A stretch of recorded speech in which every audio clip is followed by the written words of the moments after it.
everybody, and welcome back to another episode of Investor Motivation Podcast. We are covering today, firstly myself, Amy Lehman here to join, and Robert Gowdy's with me. Cool. How are you, Amy? I'm good, how are you? Must be Friday afternoon. Yeah. Friday. Did I say Friday or Friday?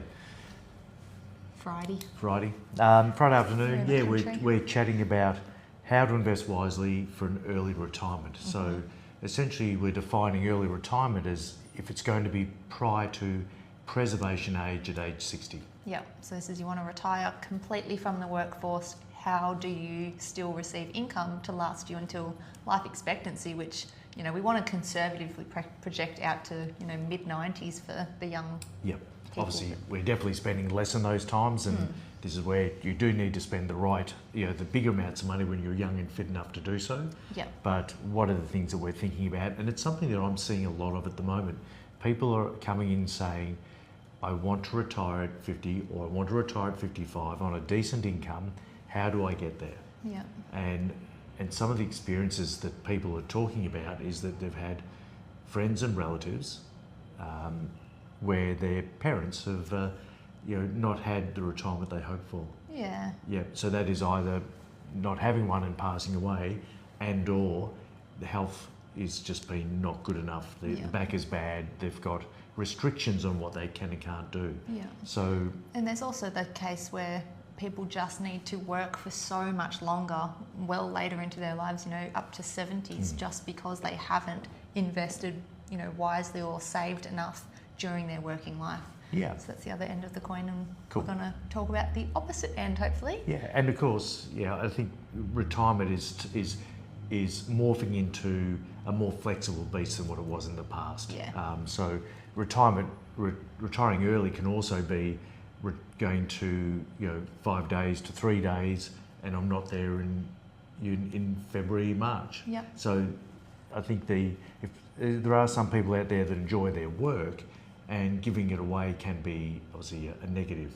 But for this chat, we're going to assume that they want to stop working altogether or reducing their hours. Yep. And this is planning from an early age. You really do need to start, investing and saving from from the beginning of your career, hopefully, to be able to accumulate enough in superannuation for one, to last you from that 60 to, mid-90s for that end of life expectancy area. And also you need some money outside of super, because if you want to retire at 50 or 55 and you can't access super till 60, you need a good investment base externally to super to be able to fund that income requirement. Yeah, and so for what Amy's alluding to there is that superannuation preservation age is age 60. So for everyone now, it's slowly been worked up from 55 to age 60, where people can retire at age 60 and access their super. Yeah. Some years ago that was 55 for everyone, and they've worked it up to make sure that people don't retire too early and then use up their money prior to age pension. Yeah. So the government there are trying to, one, get us to put more money into super with tax incentives, and then also work a bit longer.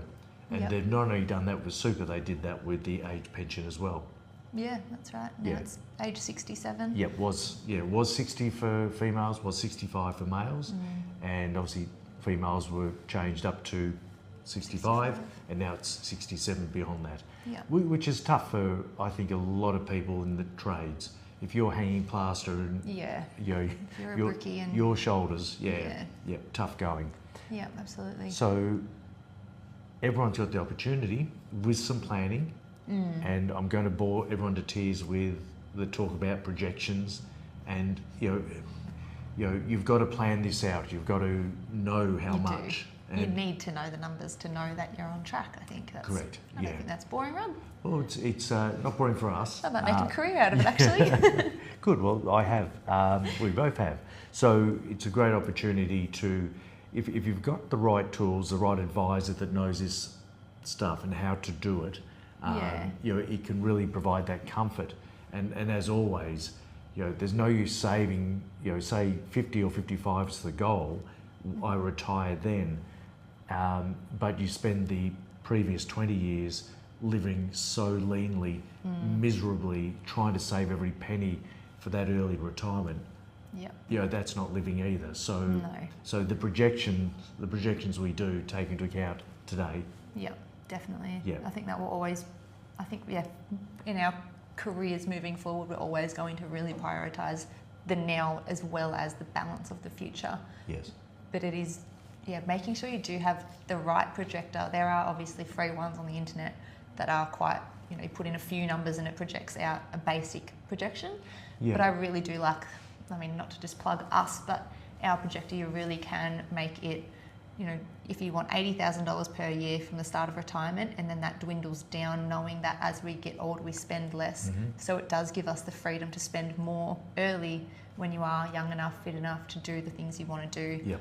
Either at the start of your retirement or even having, mini retirements is a big thing now to, continue working, but have your mini retirements along the way. Cool. What is this theory?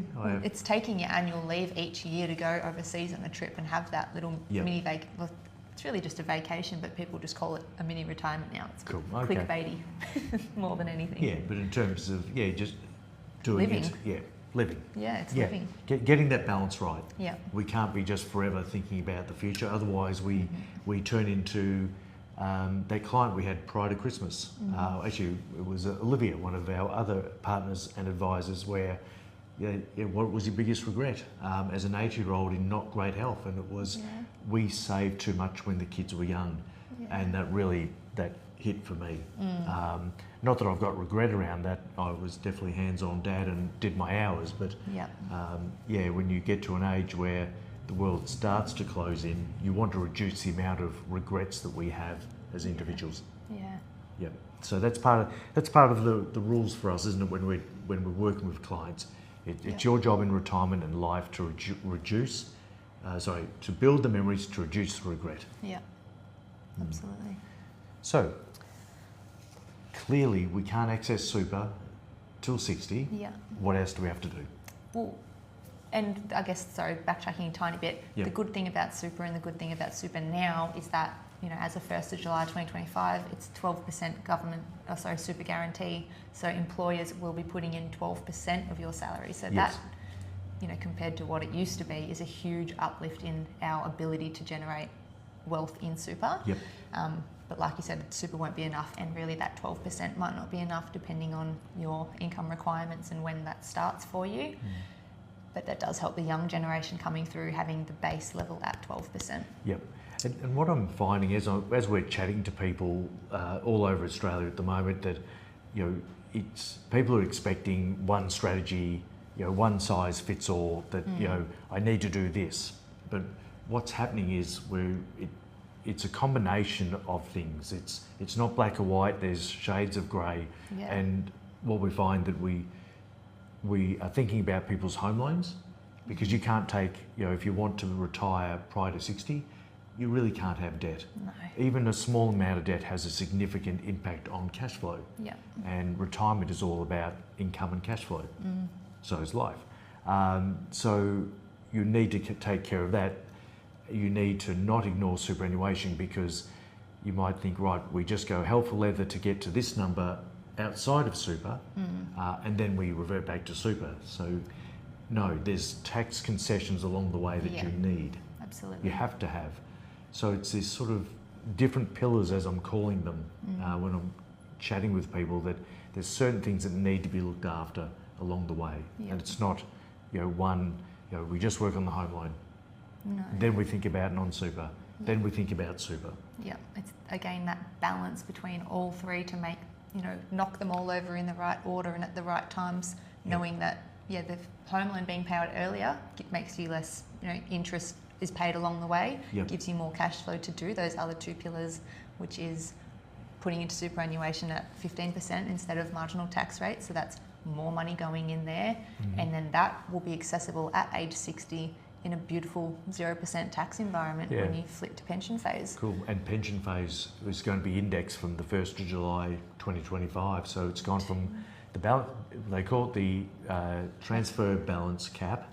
So how much money can go from your accumulation into pension, which is completely tax-free, is going from 1.9 to $2 million. Yeah, so per couple, if you've worked very hard and saved enough and been able to do that, that is $4 million per couple that can be in pension mode, completely tax-free. No 15% within the fund, no tax at all when the money comes out of the fund. Yeah. So it's extraordinarily generous. Yeah, and that's, I guess, as well, even better, that's the amount that you can roll into pension phase, and then once in there, while you'll be drawing out a little bit as pension payments, but that number can grow to whatever it wants to and still be in that tax-free environment. So even though you've only put 2 across, hopefully that number can grow to 2.53 million, and it's still taxed at 0%. Yep. It's amazing. Cool. So what do we do prior? Obviously, we're talking about pre-60. So superannuation is the best tax rate out there. It's a total of 0, but we don't get that till 60. Yeah. What's your thoughts? What do we do? Where do we go? Well, then there's potentially 10 years if you want to retire at 50, or 5 years at 55, or a mixture in between that you need income and you're not going to be working. So to get that income, you do need an external to super investment portfolio. That might just be in your individual name, in the name of yourself and your partner, in a trust. It depends on what your individual circumstances look like. So a trust sounds complex, Amy.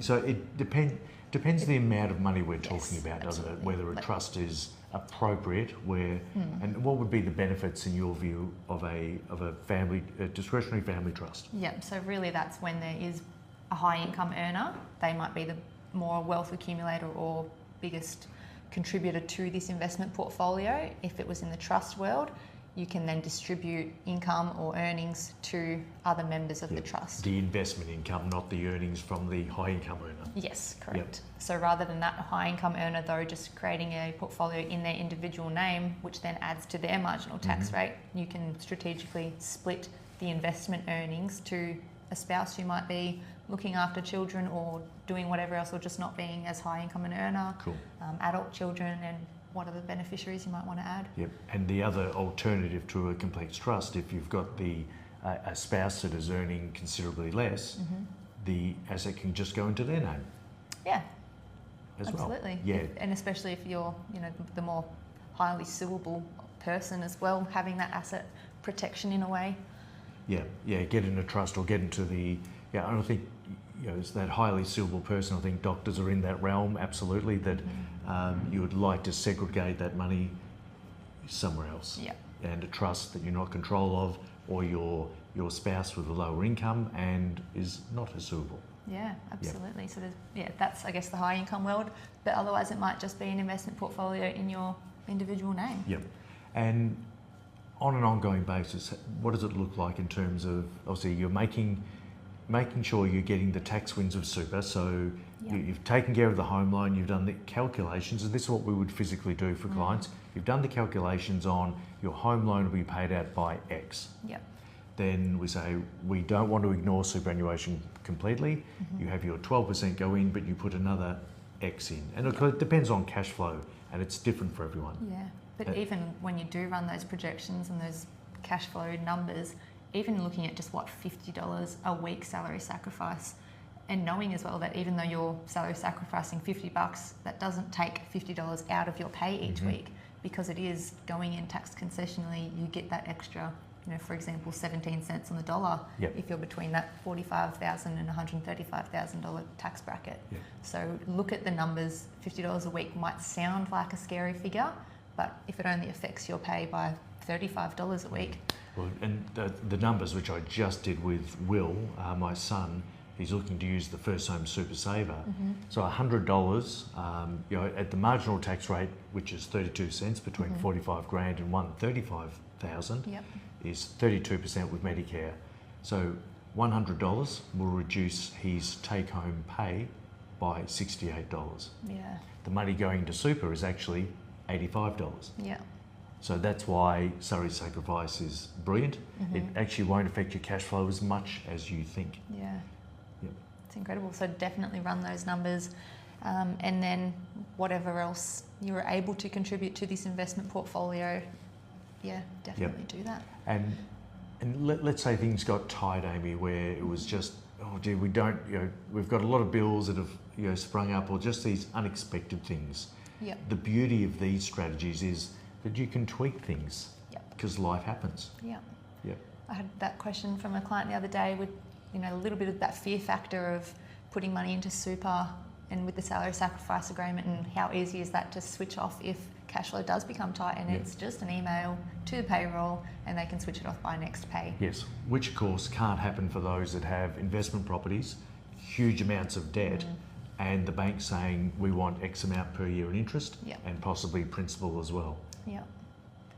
You don't have that flexibility to alter things, and this is the obviously we've done a lot of work on this where we can prove to people that they can get to financial independence. It doesn't have to be a debt-driven, tax-saving-driven strategy. No. We can save tax in other ways. Yeah, and that's even, I think, another good point of that, not even being salary sacrifice going into super, but if you've got this investment portfolio, we like to invest people's money in line with risk profile, so that will always mean that there's a portion of the portfolio in fixed interest or cash. So if something pops up at home, the car fails and you need to buy a new one, there's a little bit of cash available in that portfolio to be released instantly, really. Yes. Yeah, without having to sell down at an inopportune time. Yep. And an inopportune time it might be where, the market's just happened to be correcting and we're down 20%, or it is now a crash and we're down whatever. Yeah. Which can happen at any time, we just don't know when. Yeah.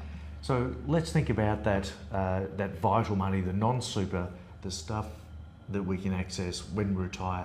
And let's assume it's 55, so we've got then 5 years. Yep. And that person wants, let's keep the numbers nice and simple for our brains, on a Friday afternoon, $100,000 per year income. Yeah. What should be the goal? The goal investment portfolio figure for just income alone to support that 100,000? Well, it can be income alone, but more than likely you would look to use capital of that, and knowing that what if they want 100 grand per year, what number would you like to get to personally? Yep, and I was going to say another good thing about if you do retire at 55, and that's when you need to start, selling down some assets to supplement income, because you've retired, it's a much more tax beneficial time to do it. Plus, you can still use concessional contributions into super to mitigate that tax. Beautifully played. Because you've also reduced your employment income. Yep. So that's... Which means you've got the full, under today's terms, a 30 grand concessional contribution cap, which mustn't have been indexed because it's a smaller amount. Yeah, it did not. Really looking forward to that 30 grand concessional cap to go up. Yeah. I think it goes up in 2.5 grand increments. Yeah, so far. Yeah. So how much will we need? So it was a 55 retirement, so we need 5 years worth of $100,000 payments coming out. And we're happy to spend that down to zero. Do you go to 500 grand? Do we conservative, knowing that there are still going to be returns? Yeah. Or do you do a bit less? Well, I would... Be a bit conservative. Being the financial advisor, I wouldn't want to sell down the whole lot either at the end of the day. I'd want it to still work its way, knowing that, in retirement we do have a little tax-free threshold that I'd like to take advantage of. Right. Yep. But let's go 500,000 just for a clean image in everyone's minds. Yeah. That's 100,000 per year. Per year. Yeah, assuming no returns. Yep. Fantastic. Now, most conservative we can be. Yeah. So how should this, should this type of money be invested differently to the superannuation, which is definitely going to be more longer term? It depends when the portfolio begins as well, doesn't it? So let's say that the portfolio began at age 30 and it's 25 years down the track, or you're within a few years that 55 and you say, right, now's the time that I want to pull the pin, or I'm a couple of years off pulling the pin, and markets are where they are now in comparative terms, all-time highs. There's been some great results in the last 12 months. Yeah. Yeah, what's your thoughts? Yeah, if you've started it from 30 and you've got till 55 and that's 25-year time horizon, that is long-term. So I don't think it would be invested any differently to the super fund. Yep. But when you do approach 55, so you're at 50 now and the markets are at all-time highs like they are now, you might be skimming some off the top there, capitalising on those fantastic returns. But again, you would only be doing that within the confines of maximising super contributions to reduce capital gains, and not doing too much because you're obviously still working, so you'll have a highly taxable income. Yep. But when if we get to 55, definitely taking some cream off the top, building some, I suppose, portfolio resilience where there is 2 or 3 years worth of cash ahead of you. Yep. You know, if markets have had a great run, after they have a great run, there's always a correction at some stage. We just don't know when that's going to happen, but it's always just around the corner. Yep. So you'd probably, as you get closer to that 55, that's when you might go a little bit more conservative because you've accounted for just that 5 years. Yeah. Using the capital. Yeah. Unless you've got more money you can jump over and you've got $3 million, then you could remain invested and live off dividends. Yeah, exactly right. But otherwise, you would be definitely skimming some off the top, and that's like anything. Without even knowing what the ages are, as soon as you know that money is no longer long term, that's when you need to become a little bit more conservative. Yes. Because we know the markets are going up and down every single day. We don't want to be selling at that inopportune time. Yep. So how would we know?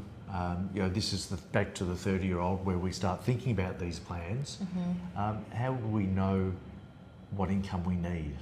Because what we need, do we just take what is a really comfortable living now and then you index that to the cost of living at an average? Well, yeah, that's, I guess, exactly what our calculator does. We have that idea now, how much does my lifestyle cost? Because I want to maintain this lifestyle, if not add a little bit of sauce on top to have that fun. So you would have that lifestyle figure, current expenses, plus an extra 10 for an overseas trip. Yep. And that would be indexed. So our calculator indexes with CPI each and every year. Yes, yep. To make sure you don't have to cut back. And then again, if you can get a calculator that does then slowly start reducing that income requirement as you do get older, knowing that you hit mid-80s and we just don't do as much. We're a little bit less movementy, if that's a word. I think it is today. All right, fantastic. And I think one thing we speak about a little bit is the dreaded word inheritance. So to get inheritance, some pretty ordinary life events have to happen, but they should be considered, shouldn't they? Absolutely. If that is going to give you the freedom to, if you're holding back for whatever reason, thinking you're not going to have enough money, and that inheritance is going to bump you up, that will give you the freedom to have the fun, to not have the regret. Yeah. So I think it gives you the freedom to do the things at the right time. And the right time is when you have more time and you have youth and you have health. And what I mean by youth is, someone that retires between 50 up to 70. Generally, a lot of people are still youthful, very active, and on the go. And when people get around coming up to 80, that's when things definitely slow somewhat. Not for everyone. I'm not pigeonholing people, but just the observation that some people can't physically and some people can't mentally be bothered. As we get older. Travelling gets hard. Yeah, absolutely. All right, so we're really talking about sort of 3 pretty strong pillars in terms of what it would look like. That is, know when your home loan is going to be paid off. Take control. And Money Smart has some really good calculators on their website for that. It's probably their retirement calculator. One of the ones I did on TikTok not so long ago, and people were saying, you don't need that much. I'm getting different numbers, online. And I went to the Money Smart website, and it just assumes that everyone lives to 93, and it adjusts the income down to suit. This is for a mortgage repayment? No, sorry, this was retirement one. So the numbers I was getting were, very different. But what was happening is they were just lowering the income to make sure they got to 93. And that's when the money runs out, really.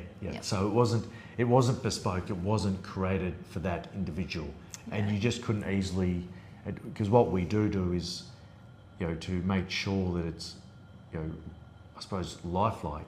That we'll say, okay, you're going to retire at 55 or 60 or whatever it is, and you want a base spending of 75, which is the comfortable, is it ASFA? ASFA. That around 75 is comfortable living for a couple at the first half. We will then add in 20 grand for the first 5 or 10 years. And that is, a decent holiday. And it doesn't have to be all big holidays. It can be trips down to the coast. It can be coffees with friends, coffees are just as important as big trips. Yeah. I think even more so. It's that lifestyle, which lifestyle is the everyday living, Yep. not just the big, Big 2% trips. of the year Yeah. trip. Yeah, so we factor that in, and this is what we encourage everyone to do, is to make sure that you are doing the projections as early as you possibly can to set the plan. Yeah. You set up the plan, you automate it as much as possible, and then That's important. you go and do the fun Life. stuff. Go and do life. Yeah. Yeah, make sure that you're looking after your present self, the family, the children, why they're about. Let's not have the regret that one of our clients had late last year around, I wish I didn't save as much when the kids were young. Yeah, and I think benefits are so much better being 0% tax environment. So it's making sure you run the figures to not put too much away in the investment portfolio world and not enough away in super, because tax-wise, the super side is much more efficient. Yes. Yep. We just don't want to lock it away for too long as So, well. and we did speak about the way that the non-super one should be invested. Obviously, at the start, if it's long-term, it's going to be growth-orientated, but that should switch around if you're going to be spending down a lot of capital Yep. closer to that retirement date. But superannuation will be a little bit different. Yeah, in superannuation, we less so like to do a full conversion into a more conservative world, but it is more so that bucketing of pension payments. So making sure there's enough cash there to support, the short term. It might be anywhere from, 3 to 5 years worth of pension payments, and then, skimming off the top to then refill those buckets to support pension payments. So it's not really a full flip from 75% growth 25 to 60-40 or anything. It's just more a cash flow requirement basis. Yeah, but we've still got to allow it to grow, and it's a little bit different to the other fund where it only needs to last 5 years. That's right, yeah. Once you start accessing super, that can be through to mid 90s. So Peter Thornhill's most awesome quote is, if you're going to be too conservative, you better die quick, because you're not allowing your money to grow. And I've physically seen this happen across the last 27 years. If you invested with growth and you can handle the volatility, or at least be guided and coached through those volatile times to make the right decisions at the toughest times, so many of our clients' pensions after 20 years are right where they were at the start, and in some scenarios, just for a bit of luck and good management, they're well above where they started after 15 and 20 years, which is extraordinary. Yeah. And that's the power of investing into businesses. Yeah, and being patient and not reactive. Yes, absolutely. Very good. Thanks, Amy. I think that's good. I do too. Good. Now, where can people find you? You can find me on Instagram and TikTok at The Wealth Diaries, and everybody can find you. Yep, I'm Rob_Gowdy. As always, please be careful. I will never direct message anyone first, but you are welcome to message me. But if you get a friend request or a direct message from Robert Gowdy, it actually won't be me. It'll be a criminal trying to scam you out of whatever they can get hold of. Yeah. But I'm also Rob Gowdy Financial Advice on Instagram, and then we have our beautiful YouTube channel where all our podcasts go. There are 700 plus videos that we've worked on over the last 12, 13 years, so that's been a real labour of love for us. But please reach out if you've got a topic you would like covered. We want to know about it, and then we will do it for you. Please. Cool. Thanks, Amy. All right, thank you, everybody. See ya. Bye for now.